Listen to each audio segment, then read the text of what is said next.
Bonjour à tous et bienvenue dans On se voit, le podcast fait pour tous ceux qui en ont un peu marre des applications de rencontres. Je suis Maë Paris et 2 fois par semaine, je vous présente des profils de personnes dont le cœur est disponible. Si la voix de la personne que je reçois aujourd'hui vous séduit, rendez-vous à la fin de l'épisode. Aujourd'hui, je reçois Anne-Lise et je découpe ma diction parce que j'aime bien les prénoms composés. Bonjour Anne-Lise, comment tu te sens ? Je me sens aussi bien. Très contente. Au maximum de ton bien-être. Très bien. Et ben, écoute, moi aussi, je suis très contente que tu sois venue jusqu'ici. Merci beaucoup. Je vais te décrire physiquement pour celles et ceux qui nous écoutent. Donc, fermez les yeux et imaginez une femme aux sourcils et aux cheveux très blonds. Un sourire grand au moment où je le dis. Tu portes 2 bagues, un bracelet de perles et un petit chemisier noir et blanc. Voilà, et tu portes, tes cheveux sont blonds et tu portes un carré court, juste en dessous des oreilles, entre les oreilles et les épaules. Ça va, je t'ai mise un peu mal à l'aise avec cette description physique? Non, ça va, ce sont des faits, tout est vrai. Ce sont des faits, je ne dis que la vérité, pour ne pas tromper nos auditeurs et auditrices. Est-ce que tu veux compléter avec un sosie qu'on t'attribue parfois? Alors, il y en a plein. Ah ouais? On me dit souvent, tu ressembles à... On m'a dit beaucoup Catherine Hegel, l'actrice américaine. C'est vrai. Le dernier qu'on m'a dit, c'est Amanda Abbington, qui est une actrice anglaise qui joue dans Sherlock. D'accord. Et on m'a dit aussi Gillian Anderson, que je trouve très belle. Donc C'était un compliment. C'était un compliment, oui. Très bien. Eh bien, voilà, c'est tout pour ton physique. Anne-Lise, tu vis maintenant à Paris, mais tu nous disais avoir grandi dans le Val d'Oise. Est-ce que tu pourrais me raconter ton meilleur souvenir d'enfance? Oh, ça va être dur d'en choisir qu'un seul. Ouais. Je dirais que ce qui était le plus sympa dans mon enfance, c'était que j'étais toujours entourée de mes frères et de mes cousins et cousines, et qu'on jouait tous ensemble et qu'on était toujours très libres. Tu vois, j'ai beaucoup de souvenirs de... on est dans le jardin et juste on part à l'aventure et par exemple le ballon passe de l'autre côté et on sort dans la rue et on va chercher le ballon dans un espèce de terrain vague et en fait on est libre complètement. Et t'avais pas des parents qui vous surveillaient? Voilà, ça c'est un peu inquiétant. En fait, si, mais de loin. Ouais. Il y avait un peu ce truc... mon père travaillait beaucoup, ma mère était là, mais ma mère, elle avait cette philosophie, par exemple, de laisser partir très tôt les enfants à l'école tout seuls. Mais en fait, elle surveillait de loin. D'accord. Et oui. Pour voir si on prenait notre autonomie, si... Votre indépendance. C'est ça. Très bien. Et tu disais, avec tes frères, vous êtes combien? 5. J'ai eu 4 frères. Oh. 4 grands frères. Waouh, c'est marrant comme parcours. T'es la petite dernière de 5 enfants. Oui. Waouh, comment c'est d'être la seule fille avec 4 frères? Trop bien. Mais oui, c'est rigolo comme schéma. Et vous êtes tous rapprochés en âge? Non, l'aîné, j'ai 13 ans d'écart avec lui. Et après, celui qui est le plus proche de moi, j'ai 2 ans d'écart. D'accord. Bon. Donc, il y avait un peu les 2 grands et les 3 ensuite. Qu'est-ce que ça t'a permis, tu penses, d'avoir que des grands frères? D'être une princesse. C'est vrai, ils t'ont toujours un peu protégée ou... Je sais pas. En même temps, ils aimaient bien aussi m'embêter, mais j'imagine. C'est vrai que j'étais forcément la chouchoute et la plus choyée. Ouais. J'étais forcément la sœur préférée vu qu'il n'y en avait qu'une. Fastoche. Et c'était bien. Je me battais pas trop et que j'avais mon petit statut spécial, donc c'était cool. Et aujourd'hui, t'es encore proche d'eux? Oui. Ouais, très proche. Certains même, je suis plus proche d'eux adultes qu'enfants, parce que les différences d'âge aussi font. Mais ouais, très proche d'eux. D'accord, très bien. Et si on revient donc là à ta vie d'adulte, le dernier petit moment de bonheur passé, c'était quand? Une bonne question.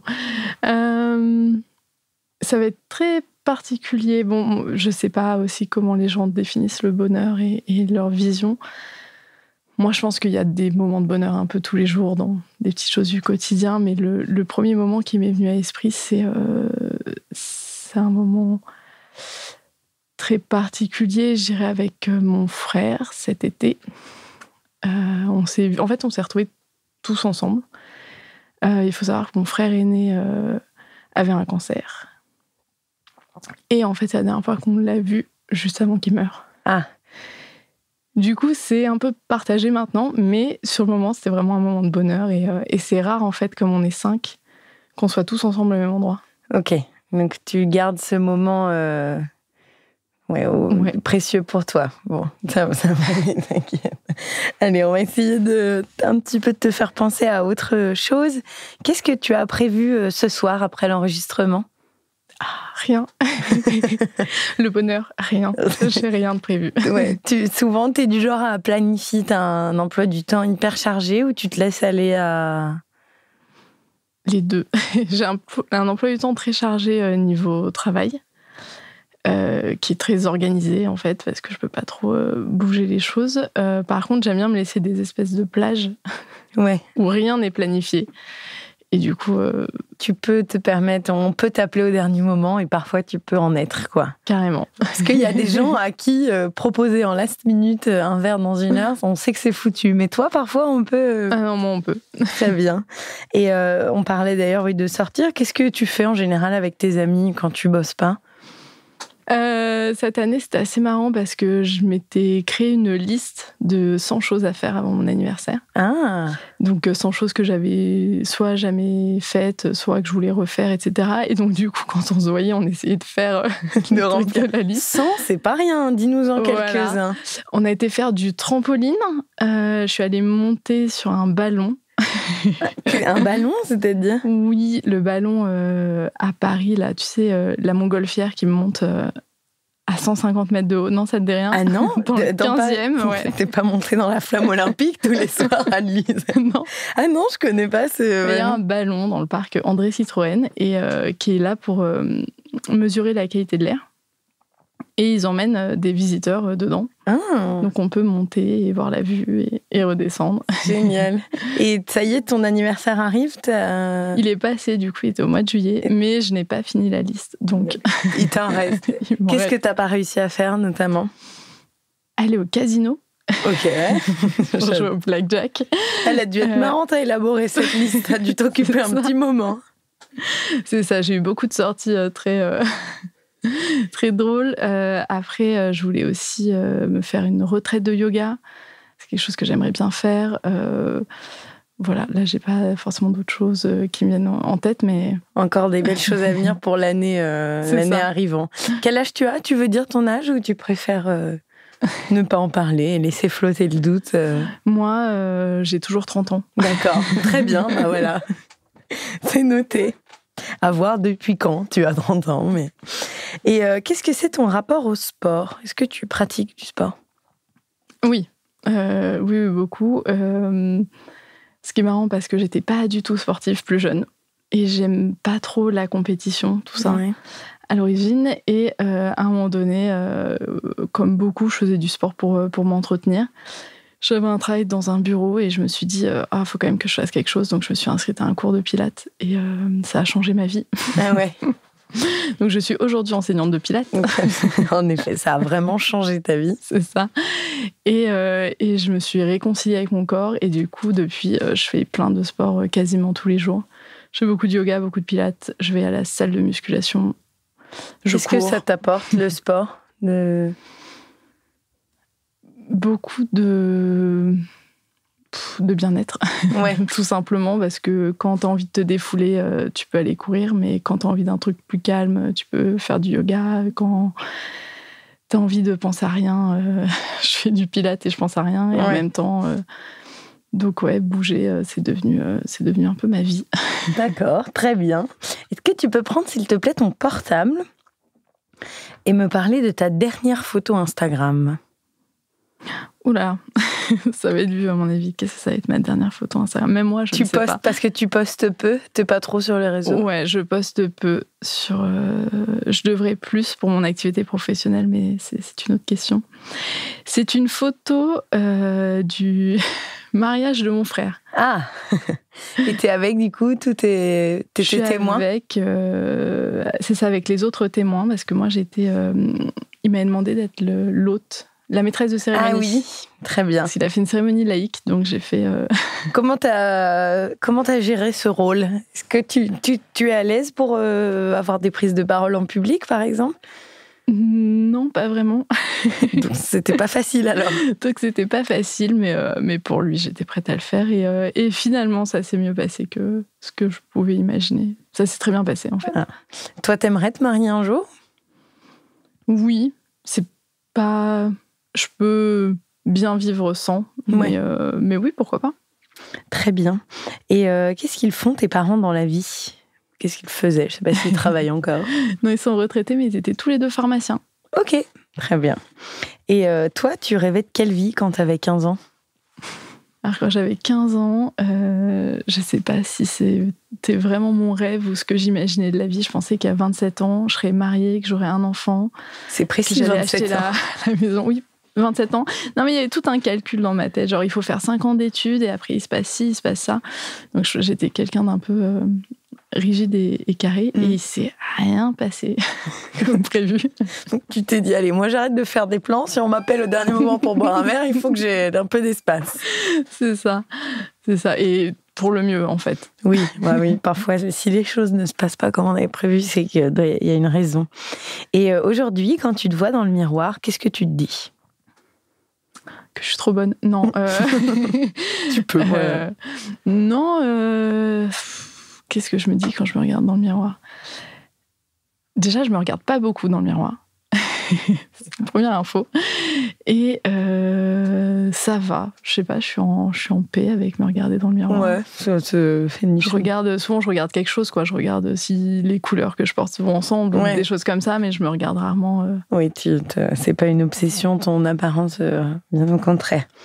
Et on vit en ce moment une période politique forte, comme tout le temps, j'ai envie de dire. Mais toi, quand tu lis le programme d'un candidat ou d'une candidate, tu t'intéresses à quel point en premier en général? L'économie, les mesures de santé, l'écologie, les mesures liées à l'enseignement. Qu'est-ce que toi, tu es sensible à... Voilà, quel point en général? Les 3 qui me viennent tout de suite en tête, ça serait économie, santé, enseignement. Mmh. L'éducation, je pense que c'est le truc le plus important, mais ils suivent rarement leur programme. Oui, ça, on va pas rentrer dans le...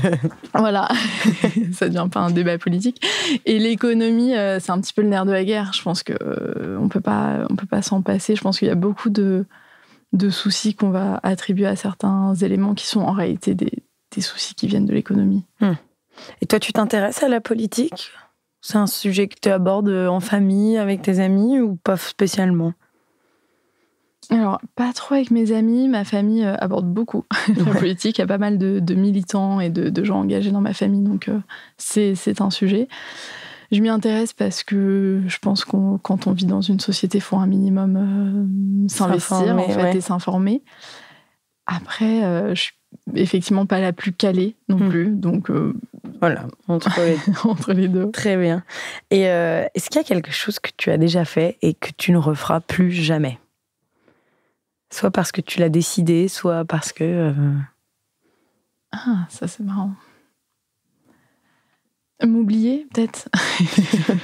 Ne pas m'aimer. C'est un truc que j'avais l'habitude de faire et que j'ai arrêté. Très bien, c'est une très bonne résolution, ma foi. Et ton paysage amical, il ressemble à quoi? Est-ce que tu as la même team depuis l'enfance ou plein de petits groupes? Moi, c'est une galaxie. Alors, j'ai des amis qui datent du collège-lycée, que j'ai conservé. Donc, j'ai des amis de longue date, comme j'ai des amis très récents, comme j'ai plein de groupes, en fait. Donc, plein de planètes à aller visiter dans ma galaxie. Et parfois, je les fais se rencontrer. J'aime bien. Et ça marche bien, souvent? Oui, pour l'instant, personne ne s'est plaint. Mais oui, j'aime bien avoir des amis. Je suis très curieuse comme personne, donc j'aime bien les gens aussi qui m'ouvrent sur d'autres mondes, très cosmopolites, très... Voilà. D'accord, très bien. Et on va parler de relations amoureuses maintenant.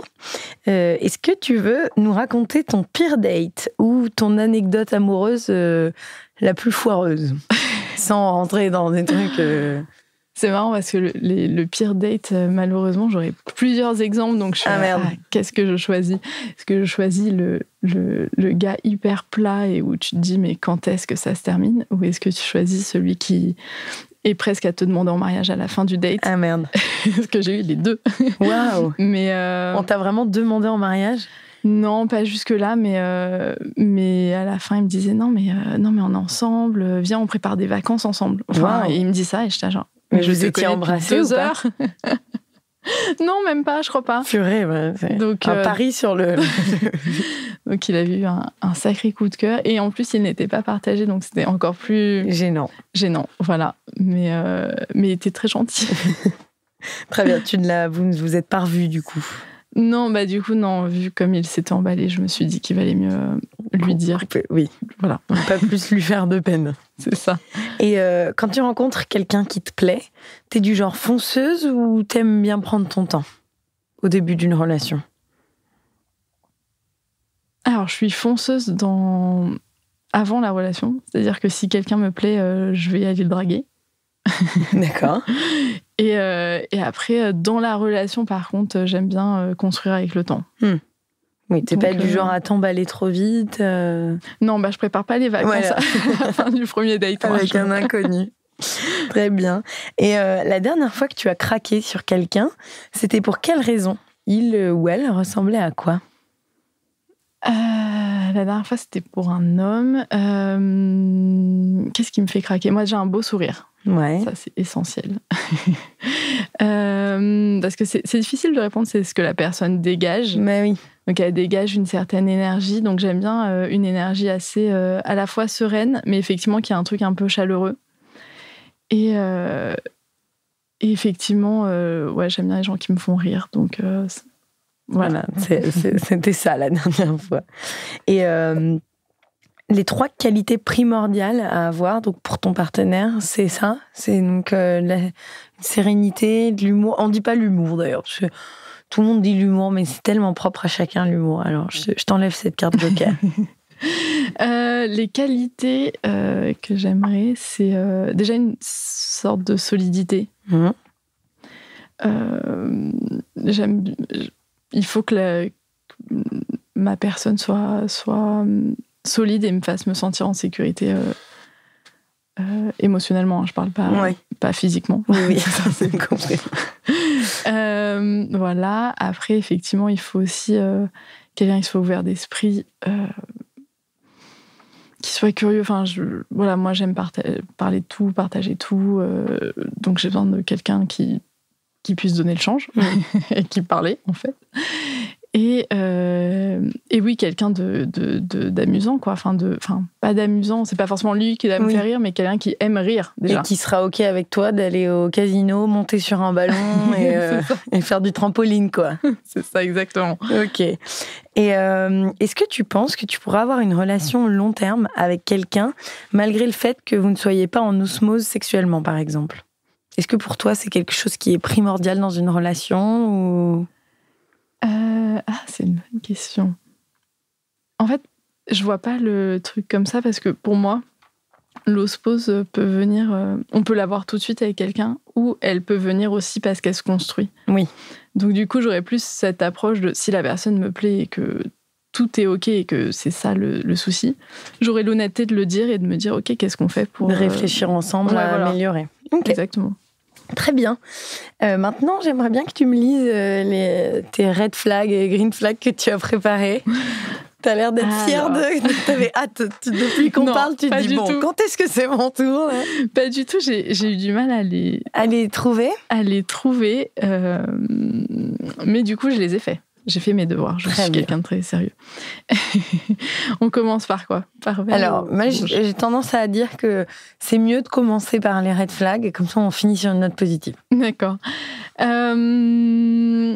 J'ai mis, pour moi, le red flag, c'est si la personne ne s'est jamais intéressée à une chose et à son contraire. D'accord. Tu me dis s'il faut. Non, à moins que tu aies envie de développer, mais pour moi, c'est clair. Si son compte Instagram, ce ne sont que des selfies. Ah, ouais. Ça, pour moi, c'est un red flag. Et quelqu'un qui n'a pas eu un seul fou rire dans l'année, c'est un red flag aussi. Très bien, les pauvres. Et après, en green flag, j'aimerais bien avoir quelqu'un qui sait raconter des histoires. Quelqu'un qui sait se mettre à la place de l'autre, tu vois, qui est capable d'aller en soirée avec toi, et puis quand vous rentrez, il dit « Ah, tiens, ta copine, qu'il n'avait jamais vue, il te dit « Ah, je vois qu'elle n'allait pas bien. » Voilà, qui a été un petit peu observateur, qui sent un petit peu les choses. Empathique. Oui, complètement. Et j'avais mis ce que j'ai dit tout à l'heure, le côté solide. Quelqu'un qui me fasse me sentir en sécurité. Ok, très bien. Ok, très clair. Je suis assez d'accord pour les selfies Instagram. Si vous nous entendez, c'est louche d'avoir ce type de profil. Très bien, merci. Et est-ce que tu es prête pour le moment où je vais t'assaillir de questions rapides ? C'est parti. Et le but, c'est que tu répondes du tac au tac également. Hein. Donc, réfléchis le moins possible. Enfin, je veux dire, voilà. Ton mois préféré de l'année ? Juillet. T'es né avant ou après la sortie de Maman, j'ai raté l'avion ? Je sais pas. En 90. Après. Ton animal préféré ? La girafe. Tu pourrais partir en mission humanitaire 6 mois à l'autre bout du monde ? Oui. Pour ou contre les ménages à 3 ? Contre. La boisson que tu commandes le plus souvent au bar ? Un Perrier. Tu pourrais ne pas avoir d'enfant ? Non. En général, t'es plutôt optimiste ou pessimiste ? Pessimiste. La première chose que tu achètes si tu gagnes au loto ? Un appartement. Tu mets plus ou moins de 15 minutes à te préparer le matin ? Plus. Un vêtement qui te rebute chez quelqu'un ? Le Sarwell. Est-ce que tu aimes faire le lézard pendant des heures à la plage ou à la piscine ? Pas du tout. Est-ce qu'il y a un concert que tu regrettes de ne pas avoir vu ? Les Rolling Stones. Est-ce que quand tu rentres de chez tes parents le week-end, tu repars toujours avec un Tupperware ? Oui. Un ou plusieurs ? C'est ça la question. Plusieurs. On n'a pas du tout parlé de musique. Qu'est-ce que t'aimes comme style de musique ?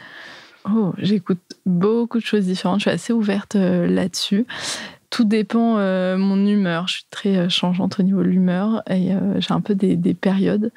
Mais quand j'étais plus jeune, j'écoutais beaucoup de rock. Et là, je suis passée plus sur du jazz. Ouais. Voilà, en ce moment-là, plus période jazz. Mais si j'ai envie de danser, je peux écouter des choses beaucoup plus commerciales, de la pop, du rap. Voilà. Ok. Est-ce que tu as genre un artiste favori ? Non. Pas de préféré. Pas de préféré, c'est ça. Très bien. Et bien voilà, on arrive à la fin un peu de notre échange. Est-ce que tu veux nous en dire plus sur le type de personne que tu recherches en termes d'âge, de localisation ? Donc on disait que tu vis à Paris.